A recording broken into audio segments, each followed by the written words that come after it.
अस्सलाम वालेकुम सर। वालेकुम सलाम। सर आज का जो मेडिकल कैंप था इसके बारे में आप क्या कहना चाहेंगे?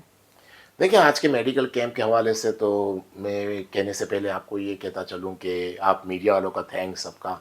आप लोग इतनी दूर आते हैं। रऊफ़ बालानी साहब हो गए, फरहान राजा साहब हो गए, अमीन साहब हो गए, फुरकान आरबी हो गया और वसीम ग्लोबल साहब हो गए, सलीम छुगारा साहब, मोहम्मद सईद साहब और काफ़ी और मीडिया। तो आप लोगों का थैंक्स कि आप लोग इतने दूर दराज इलाके में आके कवरेज कर रहे हो। ये एक नेकी का काम है। वो इस तरह से नेकी का काम है कि काफ़ी लोग दुनिया में ऐसे हैं जिनको पास वसाइल है, पैसा है, लेकिन उनको ये नहीं पता कि वो कहाँ किस तरह खर्च करें। तो एक अवेयरनेस दे रहे हैं, एजुकेट कर रहे हैं कि ऐसे ऐसे इलाके हैं पाकिस्तान में, इतनी तकलीफ़ है, तो आप आएँ, अपना पैसा इस तरफ इन जगहों पे लगाएं। तो ये आप दुनिया को जो बता रहे हो वीडियो के ज़रिए, सोशल मीडिया के ज़रिए, तो ये बहुत बड़ा नेकी का काम है।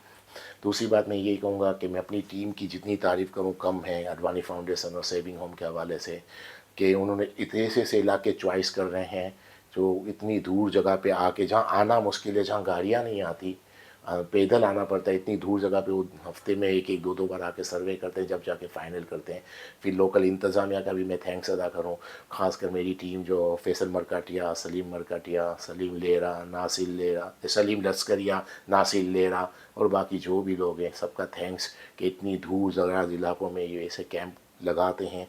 और सब चॉइस बहुत अच्छी है, यानी चॉइस से अच्छी से मुराद ये कि वाकई नीडी इलाका है।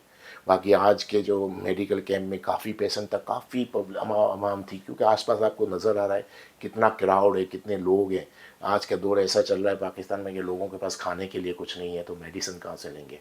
लेकिन एक सबसे बड़ी बात है, बीमारियां बहुत बढ़ती जा रही हैं। शुगर के बहुत पेशेंट हैं पाकिस्तान में, विटामिन डी की बहुत कमी है, इस पर तवज्जो देनी चाहिए। विटामिन डी की बहुत कमी है। आँखों के अमराज बढ़ते जा रहे हैं। आँखों के तकरीबन 50 से 60 तो मुझे लगता है ऑपरेशन हो जाएंगे, इससे भी ज़्यादा हो सकते हैं। तो ये सब आपको सामने नज़र आ रहा है कि एक कैंप के अंदर आपको 50-50, 100-100 लोगों के तो आँखों के ऑपरेशन निकल आते हैं। इससे अंदाज़ा लग जाता है 4-4, 5-500 लोगों को तो शुगर निकल आती है। हड्डियों के मरीज़, हड्डियाँ कमज़ोर हो गई हैं क्योंकि विटामिन डी की कमज़ोरी है। और काफ़ी अमराज है, औरतों के अमराज भी बढ़ते जा रहे हैं।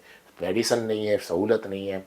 तो इसके लिए तो मेडिकल कैंप हम जो लगा रहे हैं, मुझे लगता है काफ़ी अच्छी हमारी सोच के साथ टीम चल रही है, काफ़ी अच्छी जगह चॉइस कर रही है। और इंशाअल्लाह हम फ्यूचर में भी इसी तरह मेडिकल कैंप लगाएंगे। और आज का मेडिकल कैंप काफ़ी सक्सेस रहा, बहुत अच्छे तरीके से ऑर्गेनाइज़ किया था। इससे आपको लोगों के कमेंट्स भी मिलेंगे। इंशाअल्लाह इसी तरह के मेडिकल कैंप हम और लगाते रहेंगे। Thank you.